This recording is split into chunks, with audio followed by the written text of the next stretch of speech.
प्रदीप दुबे जी। राधा। राधे राधे महाराज जी।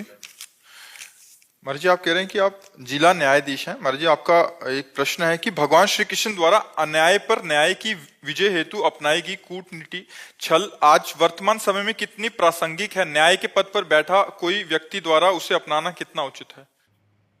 उसमें सामने वाले का अहित न हो। भगवान ने कभी दुर्योधन का अहित नहीं चाहा है।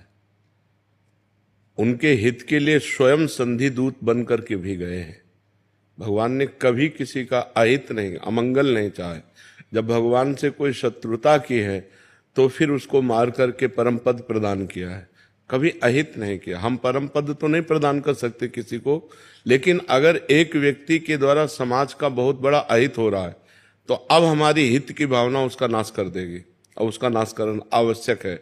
जैसे हमारे किसी अंग में कैंसर हो जाए तो पूरे शरीर का नाश हो जाएगा, तो ये हित है। दिखाई दे रहा है कि अहित हो रहा है, लेकिन ये हित है कि हम उस अंग को कटवा दें, नहीं तो पूरे शरीर का नाश हो जाएगा।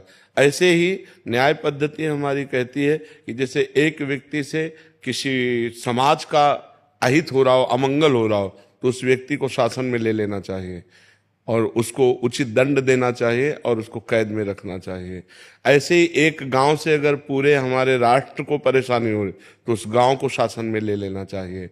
वो हित ही है, वो अहित नहीं है। तो जो हमारे यहाँ नीतियां चलाई गई, जैसे विदुर नीति है, विदुर जी ने कई नीतियों की व्याख्या की महाभारत में कि हमको शत्रु दल को किस तरह से पराजित करना है। अपने यहाँ प्रयोग भी किया जाता है, अपने राष्ट्र में प्रयोग भी किया जाता है, उन हमारी ऐतिहासिक नीतियों का प्रयोग भी किया जाता है। तो अहित नहीं, हमारा जो भारत देश है वो कभी किसी का अहित नहीं सोचा।